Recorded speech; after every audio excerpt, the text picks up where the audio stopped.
I was the youngest kid. So the youngest kid has the total advantage. You know, you may get picked on, you may get bullied with everybody, but you sit back and exactly what you said. I sat back and watched my dad. Definitely don't want to do that. My mom, my brother, whoever it may be. I sat back and I paid attention to everything around me. And it was the ultimate blueprint to how to live life.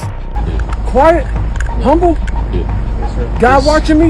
Yes, sir. That's it, right? Yes. You want motivation? I'm not telling you the motivation.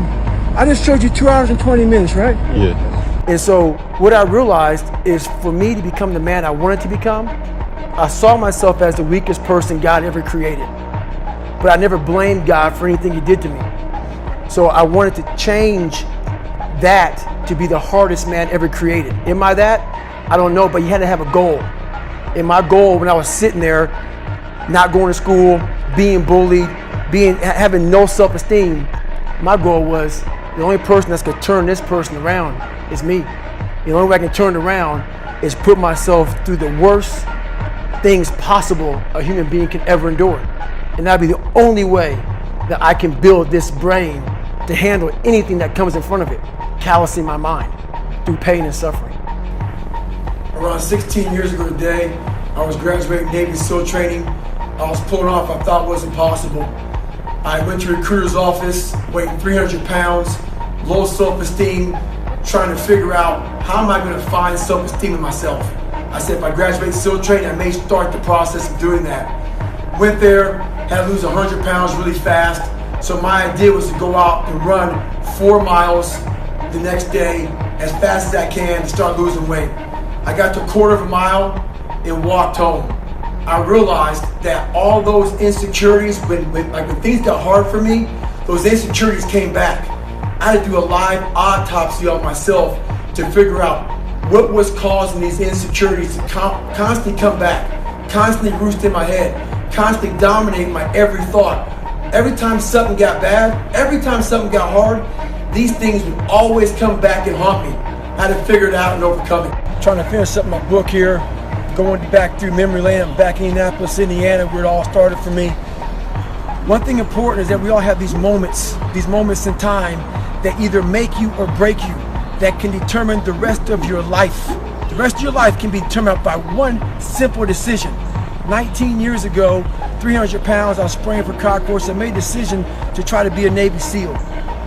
My whole goal was to go on this path every day after work and to run 1 mile to 1.5 miles. This rock was about the 0.5 mark in my run. This rock was a moment that should have broken me. I got 0.5 into it. I weighed 297 pounds. I sat on this rock and I had a decision to make. I wanted to quit. I wanted to give up.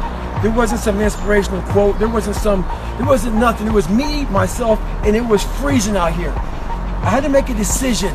The decision I make was to get up and keep on going. That one moment changed the rest of my life. Not the smartest person in school. I had that issue. So my big thing was how I addressed that problem was I had to sit down. Each thing that is wrong with you has to be a focal point. You can't look at this gigantic list and say, I gotta change all this shit. My God, this is crazy. No. You take off the first one. I want to be smarter. For me, that was my thing. I have to become more intelligent. I have such a severe learning disability, man. I can't retain shit.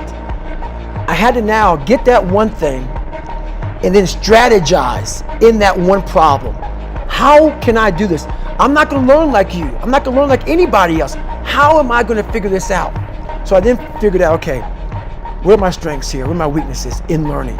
All right, man, how am I going to do this? And I figured out a way to do it by just strategizing. So how I learn to this day, if I have a big manual to study, I will have to get a bunch of spiral notebooks from the daggone store, and each page, I have to write each page out, maybe 10 times.